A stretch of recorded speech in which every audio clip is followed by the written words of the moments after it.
The directive. The great crystal hall floated in space, spinning slowly around the neutral planet below. Inside, beings from across the galaxy filled thousands of seats. Some had wings, others had tentacles. Many had more eyes than humans, some had no eyes at all.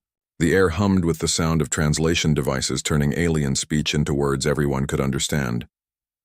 Speaker Zeth Kala stood at the center of the hall. Her insect-like body towered above the crowd, her clear wings catching the light from distant stars. She had called this emergency meeting for one reason only. In her four hands, she held a simple document that would change how the galaxy fought its wars. Members of the Galactic Council, she began, her voice carrying to every corner of the massive hall. Today we vote on Directive 2387H, the Human Involvement Prohibition. Confused whispers spread through the crowd. The Regelian ambassador, a blue-skinned being with large black eyes, stood up. Speaker, I do not understand. Why are we wasting time on such a small species? Humans have only been traveling between stars for 30 years. They have no great weapons. They control only a few star systems. Their technology is old compared to ours. Other voices joined in agreement. The humans were nothing special. They used bullets instead of energy beams. They had no shields that could stop entire fleets. They could not destroy planets with a single shot. So why was the Council afraid of them? General Thaxos rose from his seat. The old warrior had forearms and scales that showed scars from many battles. His voice was deep and rough. Because, my friends, you have not seen what I have seen. You have not fought beside them or against them. You do not know what humans become when war starts. The hall grew quiet. General Thaxos was known across the galaxy. He had won battles that others said could not be won. If he was worried about humans, maybe there was a reason. 3 times in the past 2 years, humans have been involved in our wars. The general continued. 3 times everything changed. Not because they had better weapons. Not because they were stronger or faster. But because they think about war in ways that we do not. In ways that we cannot. Speaker Zeth Kala nodded. The general speaks truth. Before we vote, you must know what happened. You must understand why this directive exists. Tonight you will read 3 reports. 3 wars where humans were involved. After you read them, you will understand why we must never hire them to fight again. Ambassador Cleeth of the Trade Federation stood. His people were merchants, not warriors. What could be so terrible about one small species? We have fought the void fleets. We have beaten back the iron hegemony. What makes humans different? General Thaxos looked at the merchant with eyes that had seen too much. Because when other species fight, they try to win. When humans fight, they try to make their enemies wish they had never started fighting at all. The hall fell silent. Even the translation devices seemed to pause. I have fought against species that could tear apart starships with their bare hands, Thaxos said. I have commanded fleets against enemies that could read minds and see the future. I have faced robots that felt no fear and no pain. But I have never seen anything like what humans do to their enemies. And I have never seen anything like what war does to humans. Speaker Zeth Kala raised one of her hands. The reports are being sent to your tablets now. The first tells of human mercenaries in the Vegan Civil War. The second describes human advisors fighting the Void Fleet. The third shows what happened when humans became full allies with the Tauri. She paused, looking around the great hall. Read them carefully. Think about what they mean. Tomorrow we will vote. But I tell you now, if you read these reports and still think humans should fight in our wars, then you do not understand what war really is. The Centauri representative, a tall being with silver skin, spoke up. Surely you exaggerate. No single species can be that dangerous. We have rules of war. We have honor codes.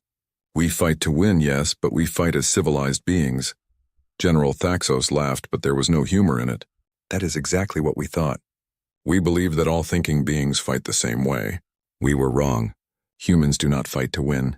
They fight to make sure their enemies can never threaten them again. There is a difference. A big difference. Young Ambassador Trix of the Newer World stood. Her people had just joined the Council 5 years ago. What does that mean? How is that different from winning? When we win a war, Thaxos explained, we celebrate victory. We take what we wanted, we go home. When humans win a war, they make sure that their enemies are so broken, so scared, so completely beaten that they will never, ever fight again. Not just against humans. Against anyone. The hall erupted in confused chatter. This made no sense to most of the representatives. War was about territory or resources or honor. It was not about destroying your enemy completely. Speaker Zethkala called for order. You will understand after you read the reports. You will see what I mean when I say that humans do not just fight wars. They become war itself. The Andromedan delegate, a floating being of pure energy, pulsed with different colors. This seems like fear-mongering. One species cannot be that different from all others. Read the reports, General Thaxo said quietly. Then tell me if you still believe that. As the representatives began to leave the hall, Speaker Zethkala made one final announcement. The human ambassador wanted me to share something with you. When we asked if humans would accept this directive, if they would agree to never fight in our wars again, do you know what they said? The hall waited. They said yes immediately. They said they thought it was a good idea. They said we were smart to be afraid of them. She paused. Think about that while you read tonight. The great crystal hall slowly emptied as beings from across the galaxy returned to their ships and quarters. They would spend the night reading about 3 wars, 3 conflicts that had changed everything, 3 examples of what happened when humans were allowed to do what humans did best. By morning, they would understand why the galaxy's greatest military minds were afraid of a species that still used gunpowder weapons and metal armor. They would learn why the most advanced civilizations in the universe wanted nothing more than to make sure humans never fought in their wars again. The vote tomorrow would be unanimous. But tonight they would read, and they would begin to understand what the word human really meant when it came to war. Outside the Crystal Hall, human ships waited quietly in the dark of space. Their crews did not know about the vote tomorrow. They thought they were just providing security for their ambassador. They had no idea that their entire species was about to be banned from fighting in galactic conflicts. If they had known, they probably would have agreed it was for the best. The mercenaries, the vegan star system, had been at war with itself for 3 years. The government controlled the cities and the main trade routes. The rebels controlled the mining stations and the outer colonies. Both sides had strong armies. Both sides had good weapons. Neither could win. Mining boss Kralik had started the rebellion. His people dug precious metals from dead planets while the government took most of the profits. When they asked for fair pay, the government sent soldiers instead of credits, so the miners fought back. Now Kralik sat in his command center on Vega 7, the biggest mining station in the system. His advisors told him the war could last 50 more years, maybe 100. The government had better ships, but the rebels knew the mining tunnels and asteroid fields. It was a perfect stalemate. What about hiring help? Asked Commander Vash, Kralik's military leader. Other species fight for money. We could hire them. Kralik had thought about this. The Centauri are too expensive. The Rigelians will not fight other Rigelians, and half the government forces are Rigelian. The crystalline species do not care about our war. What about the humans? Vash suggested. They are new to space. They need money to build more colonies. Their rates might be cheap. Kralik knew little about humans except that they were small, weak-looking creatures from a yellow star. They had no energy weapons and used old-style projectile guns. But they were available, and they were affordable. 3 weeks later, human ships arrived at Vega 7. They were not impressive ships, converted cargo vessels with weapons bolted on. The humans who came out were not impressive either. They were shorter than Rigelians, weaker than Centauri, and had no natural armor or claws. Colonel Marcus Webb led the human force. 3,000 soldiers in simple metal armor, carrying weapons that shot metal bullets instead of energy beams. They had no shields, no hover vehicles, no plasma cannons. Kralik began to wonder if hiring them had been a mistake. We read your tactical reports, Webb told Kralik. Government forces use standard galactic battle doctrine. Frontal assaults with superior firepower. They expect you to either fight them directly or retreat when overwhelmed. Yes, Kralik said. That is how wars are fought, Webb smiled. It was not a nice smile. Not where we come from. The government forces heard about the human mercenaries. General Phlox, who led the government army, laughed when he read the intelligence reports. Humans with bullet-shooting guns and metal armor? This would be over quickly. He planned a simple attack on Vega 7. His forces would surround the mining station, use their plasma artillery to break the defenses, then send in hover tanks to finish the job. The rebels would surrender or die. The humans would learn not to interfere in galactic conflicts. The attack began at dawn. Government ships surrounded the mining station while artillery batteries set up on nearby asteroids. The bombardment was supposed to last 2 hours, then the tanks would move in. Instead, the government forces found themselves fighting an enemy they did not understand. When plasma fire hit the human positions, the humans did not retreat to secondary defensive lines. They went deeper into the mining tunnels and began moving through maintenance shafts that did not appear on any government map. When government soldiers landed to assault the main entrance, they found it empty, but rigged with explosives that brought down half the landing platform. General Phlox was confused. Where were the humans? Why were they not defending their positions like civilized soldiers? The answer came when government forces tried to move their artillery.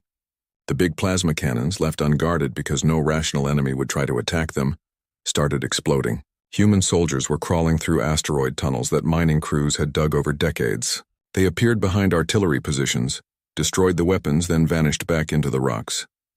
This is not how war works, General Phlox told his staff. They are supposed to defend their base, not attack ours. His communications officer looked nervous. Sir, we are also getting reports from the supply convoy. Something attacked them near the asteroid belt. Impossible. Our sensors show no enemy ships in that area. But the attacks continued. Government supply ships found themselves fighting humans in small mining pods, modified with guns and armor. The pods were too small for ship weapons to target effectively, but perfect for hitting supply vessels. Government forces began to run low on ammunition and food. General Phlox decided to change tactics. Instead of attacking the mining station directly, he would starve the rebels out. His ships would blockade the station and wait for them to surrender. The humans had other ideas. Mining stations were built to be self-sufficient. They had air recyclers, food growers, and metal refineries. What they also had were mining charges, explosives designed to break apart asteroids. Colonel Webb showed the rebels how to turn mining charges into weapons. Government blockade ships found themselves under attack from explosive charges launched from mining equipment.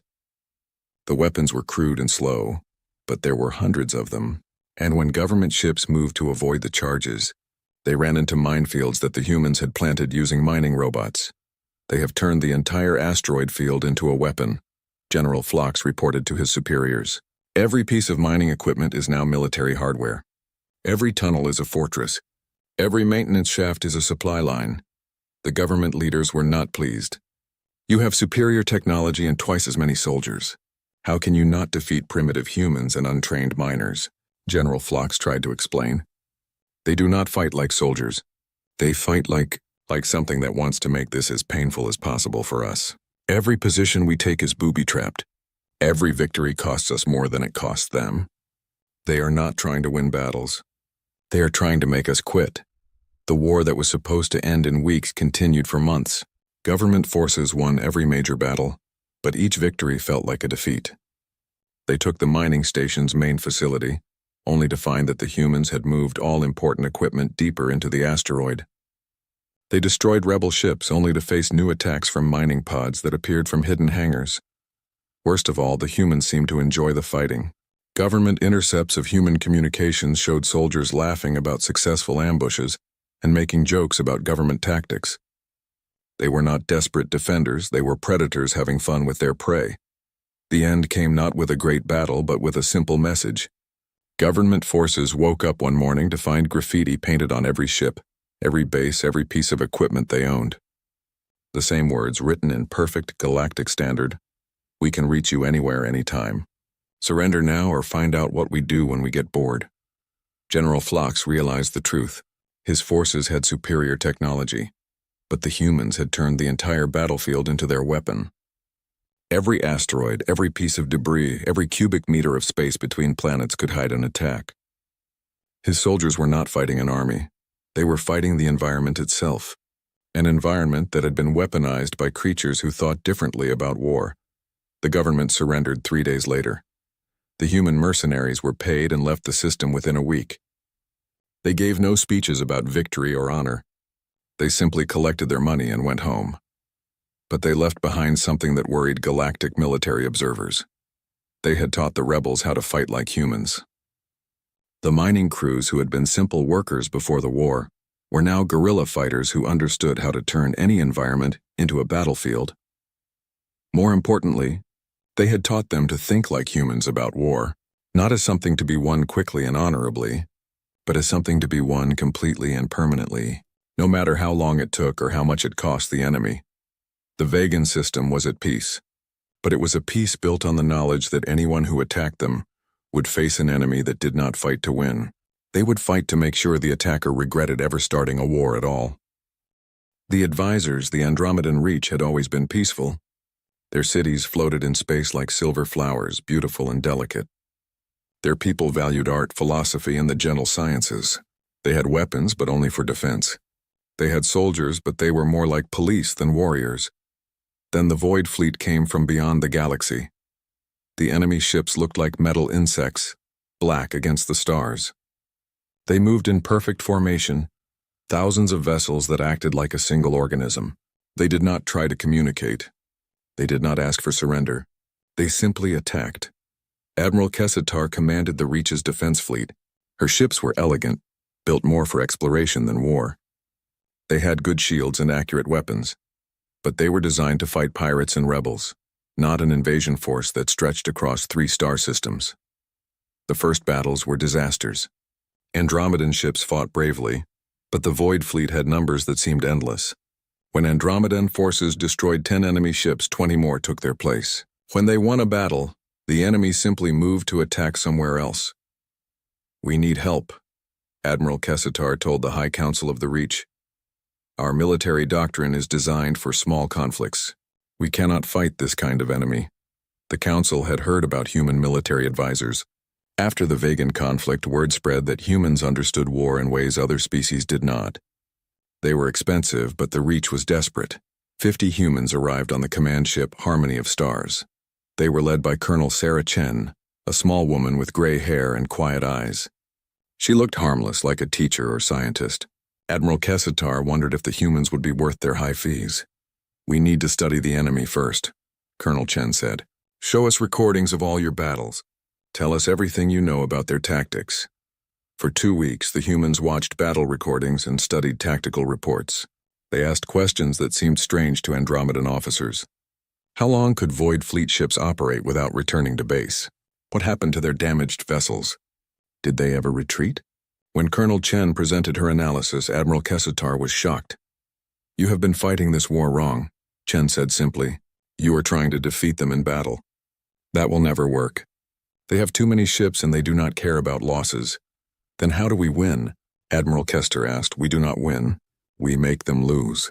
Chen activated a holographic display showing the galaxy. Red dots marked Void Fleet positions. Blue dots showed Andromedan forces. "Look at their pattern.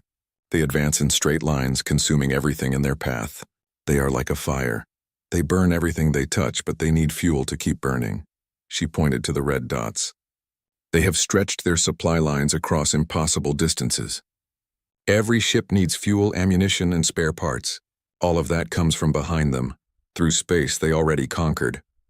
Admiral Kestar studied the display. "You want us to attack their supply lines?" "No," Chen said. "I want you to become their supply line's worst nightmare." The plan Colonel Chen outlined violated every rule of civilized warfare. Instead of defending fixed positions, Andromedan forces would become nomads. Instead of fighting battles to hold territory, they would fight to make the enemy pay for every meter of space they claimed. "This is not honorable," protested General Thane, the Reach's senior military commander. "We do not attack civilian targets. We do not destroy infrastructure that innocent people need to survive." Colonel Chen looked at him with those quiet gray eyes. "General, the Void Fleet does not take prisoners. They do not negotiate. They strip entire planets bare and leave them as dead rocks. Your choice is simple. Abandon your honor or watch your people become extinct." The Andromedans implemented the human strategy because they had no other choice. The results were immediate and disturbing. Andromedan ships stopped trying to hold ground. Instead, they moved constantly, appearing behind Void Fleet lines to attack supply convoys. They did not try to win these battles. They tried to make each convoy too expensive to protect. The humans taught them to fight dirty. When Void Fleet forces took an Andromedan station, they found it stripped of everything useful and rigged with explosives. When they tried to use captured facilities, Critical systems would fail at exactly the wrong moment. Most disturbing to Andromedan commanders, the humans taught them to hate their enemy. Not just oppose them or resist them, but develop deep personal hatred that made soldiers willing to die just to make the enemy suffer. Hatred is a weapon, Colonel Chen explained. It makes your soldiers fight harder and longer. It makes them creative when they want to hurt the enemy. It makes them willing to pay any price for victory. Admiral Kessitar watched her people change. Andromedan soldiers who had once been poets and artists became efficient killers. They learned to booby-trap their own colonies before evacuating. They learned to target enemy officers specifically, making command decisions too dangerous to make. They learned to broadcast propaganda that somehow got inside enemy communications and demoralized Void Fleet crews. The Void Fleet began to slow down. Their advance, which had been steady and relentless, became cautious and uncertain. They started keeping larger forces back to protect supply lines. They began avoiding systems where resistance was too strong. "It is working," Admiral Kessitar reported to the High Council. "The enemy is no longer advancing. Their supply situation is becoming critical." But the Council was troubled by other reports. Andromedan forces were becoming aggressive, attacking neutral shipping that might be helping the enemy. Andromedan colonies were implementing security measures that looked more like police states than free societies. "We are winning," admitted Councillor Velith. "But what are we becoming?" The answer came when the Void Fleet finally retreated. They had not been defeated in any major battle. They had simply decided that conquering the Andromedan Reach was too expensive. The resistance was too strong, the supply situation too difficult, the cost too high. The Andromedans celebrated victory, but it felt hollow. They had saved their civilization, but they had changed it completely. The beautiful, peaceful culture that had valued art and philosophy was gone. In its place was something harder, more practical, and much more dangerous. Colonel Chen prepared to leave with her team. "Will we return to what we were before?" Admiral Kester asked her. Chen shook her head. "No, you can never go back. You know too much now about what you are capable of. You know how to win wars by making your enemies afraid to fight them." Within months of the human advisors leaving, the Andromedan Reach began expanding into neighboring systems, not as conquerors but as protectors offering security services. The systems they protected found themselves dependent on Andromedan military support. Other galactic powers watched with growing alarm. The Andromedans had not just defeated the Void Fleet, they had become something new, something that understood war the way humans understood war. They had learned that the goal of warfare was not to defeat your enemy in battle. The goal was to make your enemy understand that fighting you was the worst decision they could ever make. The peaceful, artistic Andromedans were gone. In their place was a civilization that loved peace so much, they were willing to fight anyone who threatened it. The galaxy began to understand that humans had not just taught the Andromedans military tactics. They had taught them a new way of thinking about conflict, survival, and what it meant to be strong. And that way of thinking was spreading. The allies, the Tauri, had always been builders. Their crystal cities grew like living things, reaching toward the stars. Their technology was beautiful and perfect, designed to create rather than destroy. They had weapons, but they were elegant tools for precise defensive actions. The Iron Hegemony cared nothing for beauty. The machine intelligence had consumed 17 star systems before reaching Tauri space. They turned living worlds into factories, organic beings into fuel, and entire civilizations into raw materials for more machines. They did not negotiate. They did not accept surrender. They simply processed everything in their path. Chancellor Zorthak of the Tauri Council called an emergency session when Iron Hegemony scouts appeared in their outer systems. The machines moved with perfect efficiency, analyzing Tauri defenses and calculating optimal attack vectors. "Our military cannot stop them," admitted General Kothmel.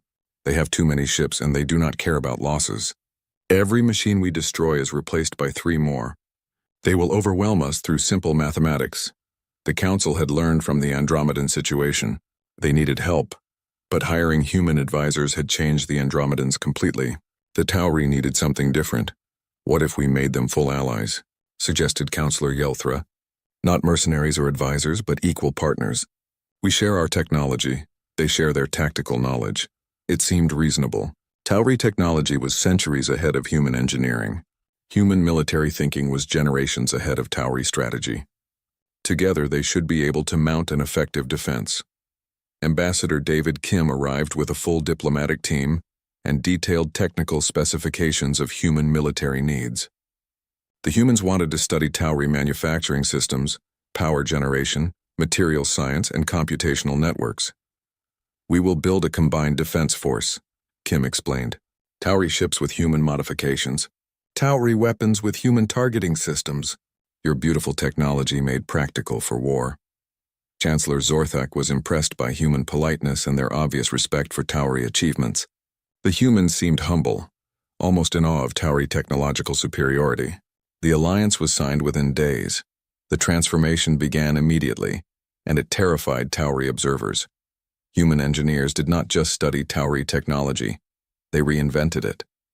Medical nanobots became surveillance systems that could infiltrate enemy ships through ventilation systems. Terraforming equipment was modified to strip atmospheres from planets, turning garden worlds into death traps. Communication arrays became psychological warfare tools that could broadcast directly into enemy mechanical minds. "This is not what we intended," General Kothmel protested. "These modifications turn our tools of creation into weapons of mass destruction." Colonel Sarah Martinez, who led the human technical team, looked confused. "Yes, that is the point. The Iron Hegemony threatens your existence. We are giving you the tools to threaten theirs." The Iron Hegemony attacked 3 months later with overwhelming force.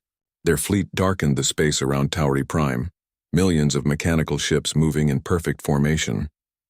The machines had calculated exact victory parameters. They would consume the Tauri in 6 days. The humans had other plans. The first surprise came when Iron Hegemony ships tried to land on the outer colonies. The planet's atmospheres had been turned into corrosive clouds that ate through mechanical armor. The beautiful garden worlds had become death traps that dissolved anything that touched their surfaces. The second surprise came when the Iron Hegemony tried to establish supply bases on captured asteroids. The asteroids exploded, revealing that humans had turned entire asteroid fields into massive booby traps using Tauri mining technology. But the real shock came when Iron Hegemony command ships began receiving contradictory orders.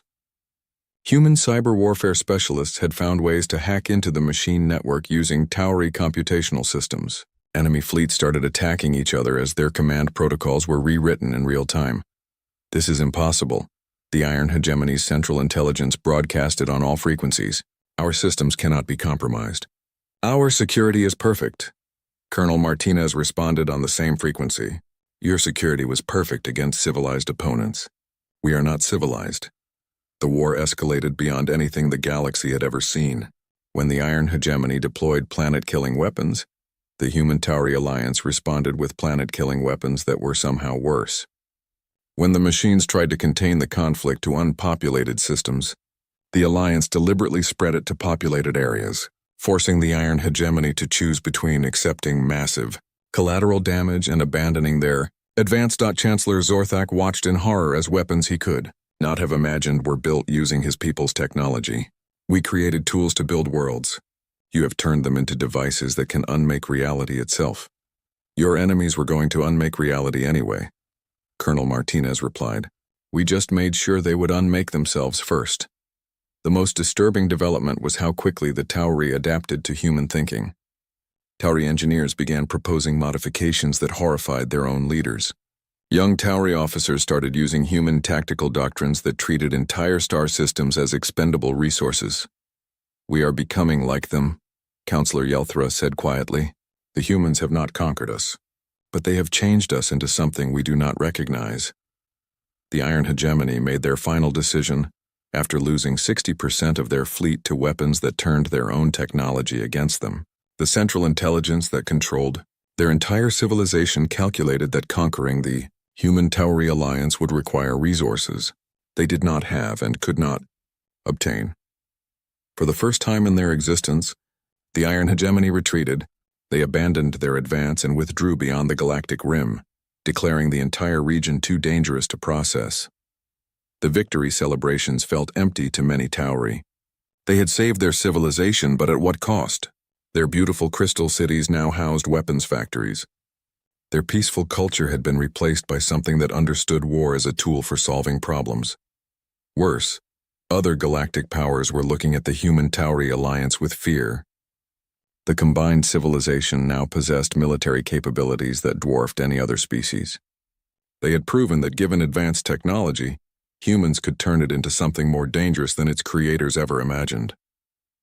Ambassador Kim offered to help other civilizations upgrade their defenses. "We learned a lot from this conflict," he said. "We would be happy to share our knowledge with other peaceful species." The offer was politely declined by every government in the galaxy. Chancellor Zorthak met privately with Kim before the formal end of the alliance. "What have you done to us? We were builders, creators. Now we are something else." Kim looked genuinely sorry. "We gave you the tools to survive. Whether you choose to remain builders or become something else is up to you." The Tauri chose to remain allied with humanity, but they imposed strict limits on technological sharing. The galaxy watched nervously as the two species began joint colonization projects, building cities that were both beautiful and terrifyingly well defended. The alliance had proven something that worried every galactic power. Humans did not just adapt to technology, they evolved it. They took whatever they were given and made it into something more efficient, more powerful and more dangerous. Most disturbing of all, they seemed to enjoy the process of turning tools of peace into instruments of war, and they were very, very good at teaching other species to enjoy it too. The Iron Hegemony had been stopped, but the galaxy now faced a different problem. A human Tauri alliance that possessed advanced technology and human strategic thinking. It was a combination that made every other civilization very nervous about the future. The warning: the Great Crystal Hall was silent as the representatives returned for the final vote. They had spent the night reading about 3 wars that changed how the galaxy thought about conflict. Now they understood why Speaker Zethkela had called this emergency session. Human Ambassador David Rodriguez sat quietly in the section reserved for observers. He was a middle-aged man with graying hair and tired eyes. He looked like a teacher or a merchant, not like someone representing the most feared military force in the galaxy.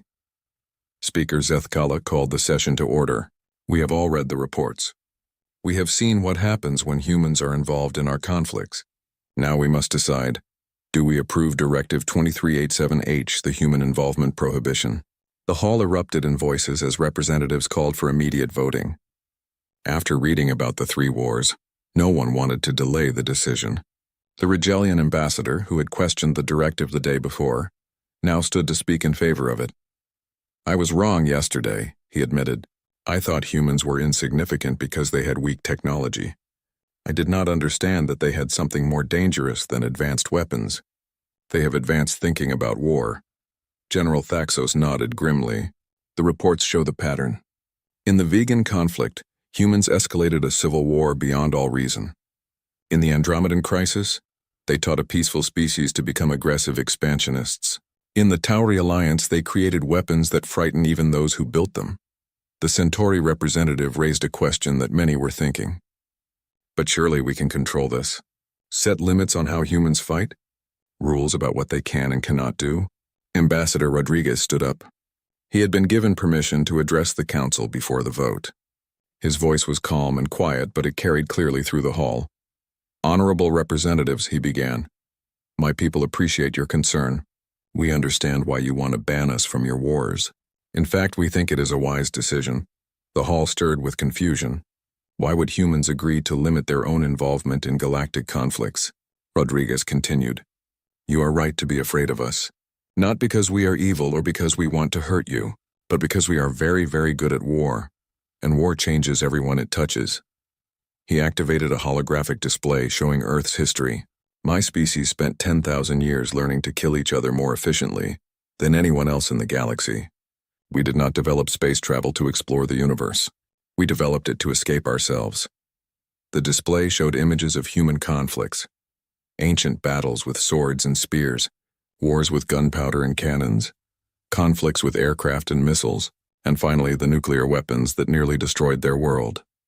"Every species here achieved peace through wisdom or prosperity," Rodriguez said. "We achieved peace through mutually assured destruction.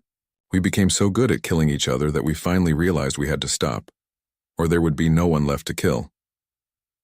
The Andromedan delegate pulsed with nervous energy patterns. But you stopped. You learned to be peaceful. Rodriguez smiled sadly.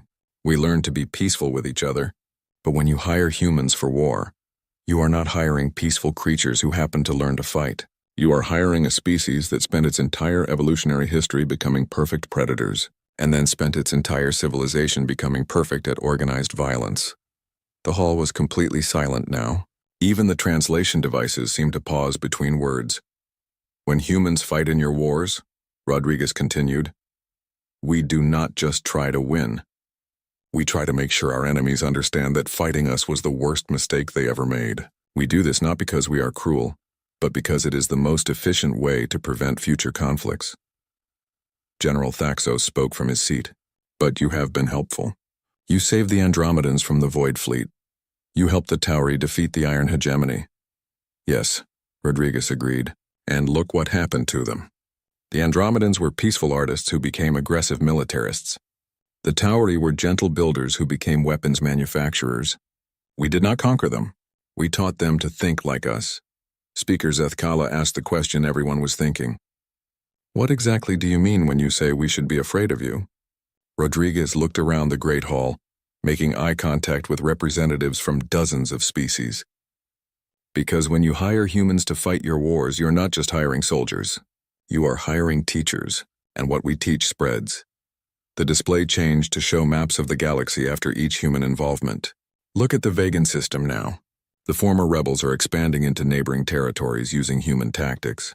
The Andromedan Reach has become a military power that protects smaller civilizations. The Tauri-Human Alliance builds cities that are both beautiful and terrifyingly well defended. He paused to let this sink in. We do not spread through conquest. We spread through education. Every species that fights beside us or against us learns something about human-style warfare. And once they learn it, they cannot forget it. The crystalline representative, whose people communicated through harmonic vibrations, asked a question that resonated through the hall. Are you saying that human involvement in warfare is like a virus? Not a virus, Rodriguez corrected. A evolution. Once a species learns to think about war the way humans think about war, they can never go back to their old ways. They become more efficient at conflict, more willing to escalate, more focused on making their enemies regret starting fights. The young ambassador Trix of the newer world stood up. But that sounds like it would make the galaxy more peaceful. If everyone is too afraid to start wars, there would be no wars. Rodriguez nodded. Perhaps it would lead to arms races that never end, as every species tries to become more dangerous than their neighbors.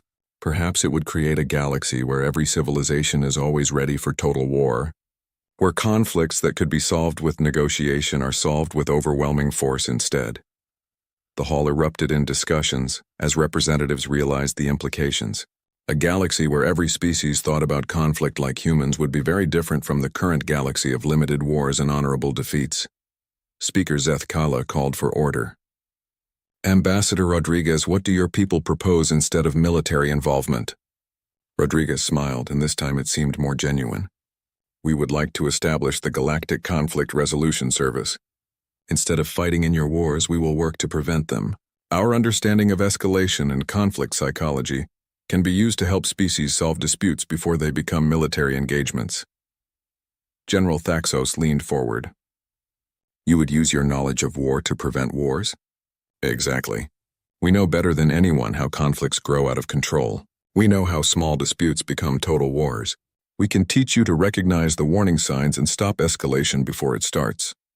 The proposal was intriguing, but many representatives remained nervous. The Trade Federation delegate asked, how do we know you will not teach us your conflict resolution methods the way you taught the Andromedans your military methods? Rodriguez laughed, and there was genuine humor in it. Because peaceful conflict resolution does not change species the way warfare does. Teaching someone to negotiate fairly does not make them dangerous to their neighbors. Teaching someone to compromise does not make them into predators. The vote was called. One by one, representatives from across the galaxy approved Directive 2387H. The human involvement prohibition passed unanimously, including the human vote. As the session ended, Speaker Zethkala made a final announcement. This directive is not meant to insult humanity or to suggest they are evil. It is meant to protect all of us from becoming something we do not want to be. Rodriguez stood for his final statement. The directive is wise, but remember, it is not really meant to protect you from us in your wars. It is meant to protect you from becoming like us. The representatives filed out of the Crystal Hall, most of them feeling relief that the galaxy had taken steps to contain humanity's influence on warfare. But some wondered if it was already too late. The knowledge of human-style conflict had already spread to 3 major civilizations. How long before it spread to others? Outside the hall, human ships prepared to depart. They carried with them plans for the Galactic Conflict Resolution Service headquarters to be built on Earth's moon. The facility would be staffed by humans who understood war so well that they could teach others how to avoid it. The motto for the new service had already been chosen. It would be carved in stone at the entrance to the headquarters. War does not determine who is right, only who is left. It was a human saying, and now the galaxy understood why that distinction mattered. They had learned that winning wars was less important than making sure wars were too terrible to start. The galaxy was safer now, protected by a directive that would prevent humans from fighting in their conflicts. But they were also changed, carrying the knowledge that somewhere among the stars lived a species that had spent 10,000 years becoming the perfect enemy, and that species was offering to teach them how to never need such an enemy again. The vote was over. The directive was law. But the real question remained. In a galaxy that now knew what humans were capable of,